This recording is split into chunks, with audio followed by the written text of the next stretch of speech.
മഴക്കെടുതി വിഷയത്തിൽ കക്ഷിരാഷ്ട്രീയ ഭേദമന്യേ എല്ലാവരും ഒന്നിച്ചു നിൽക്കണമെന്ന് Kochi mayor advocate M Anilkumar. ഈ വിഷയവുമായി ബന്ധപ്പെട്ട് നല്ല ചർച്ചകൾ ഉയർന്നുവരേണ്ടതുണ്ട്.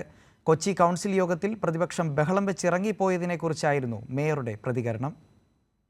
കഴിഞ്ഞ ദിവസം ഉച്ചയ്ക്ക് ശേഷം ചേർന്ന കൊച്ചി കോർപ്പറേഷൻ കൗൺസിലാണ് പ്രതിപക്ഷം ബഹളം വെച്ച് യോഗം തടസ്സപ്പെടുത്തിയത്. നഗരത്തിലുണ്ടായ വെള്ളക്കെട്ടിന് കാരണം ഭരണപക്ഷത്തിന്റെ അനാസ്ഥയെന്ന് ചൂണ്ടിക്കാണിച്ചാണ് പ്രതിപക്ഷം യോഗം ബഹിഷ്കരിച്ചത്. നഗരവാസികൾ മഴക്കെടുതിയിൽ ദുരിതത്തിലാവുമ്പോൾ കക്ഷി രാഷ്ട്രീയം മറന്ന് ഭരണപക്ഷവും പ്രതിപക്ഷവും ഒന്നിച്ചു നിൽക്കണമെന്ന് മേയർ അഡ്വക്കേറ്റ് എം അനിൽകുമാർ പറഞ്ഞു. ഇപ്പോൾ ഈ ബഹളമെല്ലാം നടക്കുന്നതിൽ സ്വാഭാവികമായും കക്ഷി രാഷ്ട്രീയത്തിൻ്റെ സ്വാധീനമൊക്കെ ഉണ്ടെന്ന് തന്നെ ഞാൻ മനസ്സിലാക്കുന്നു. പക്ഷേ നമ്മൾ ഈ കക്ഷി രാഷ്ട്രീയമൊക്കെ ഒഴിവാക്കി കൊച്ചി നഗരം ആഗ്രഹിക്കുന്നൊരു കാര്യം, ഞാൻ മനസ്സിലാക്കുന്നത് മാധ്യമങ്ങൾ ഉൾപ്പെടെ ആഗ്രഹിക്കുന്നൊരു കാര്യം, വെള്ളക്കെട്ട് ഉണ്ടാകുമ്പോൾ എങ്ങനെ നമുക്ക് ഈ പ്രശ്നം കുറേ കൂടി നന്നായിട്ട് പരിഹരിക്കാൻ കഴിയും എന്നാണ് ജനങ്ങൾ ആഗ്രഹിക്കുന്നൊരു കാര്യം. മാധ്യമങ്ങളും ആഗ്രഹിക്കുന്ന ഒരു ഉത്തരം അതാണെന്നാണ് എനിക്ക് തോന്നുന്നത്. കൊച്ചി നഗരത്തിലെ മഴക്കെടുതി ഒറ്റ ദിവസം കൊണ്ട് ഉണ്ടായതല്ല. മേഘവിസ്ഫോടനം കൊണ്ടാണ് ഇത്തവണ കാലവർഷം എത്തുന്നതിന് മുമ്പ് തന്നെ കൊച്ചിയിൽ ശക്തമായ മഴ ലഭിക്കാൻ കാരണം.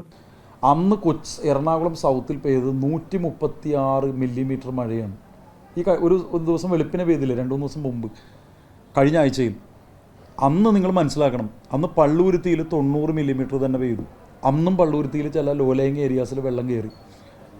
അന്ന് അതേ സമയത്ത് നിങ്ങൾ ശ്രദ്ധിക്കേണ്ടത് കൊച്ചി എയർപോർട്ടിൽ പെയ്ത മഴ വെറും 55 മില്ലിമീറ്ററാണ്. നിങ്ങളൊന്ന് ആലോചിച്ച് നോക്കുക. എറണാകുളം സൗത്ത് കിലോമീറ്ററുകൾ മാത്രം മാറിയ നമ്മുടെ കൊച്ചി എയർപോർട്ട്, തൊട്ടപ്പുറത്ത് പള്ളുരുത്തി, 3 വ്യത്യസ്തമായ റെയിൻഫോൾ പാറ്റേൺസ് ഉണ്ടാവുകയാണ്.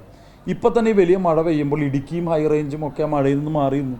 തെരഞ്ഞെടുപ്പ് പെരുമാറ്റച്ചട്ടമുള്ളതിനാൽ ജനപ്രതിനിധികൾക്ക് ഉദ്യോഗസ്ഥരുമായി യോഗം ചേരുന്നതിന് സാങ്കേതിക തടസ്സമുണ്ട്.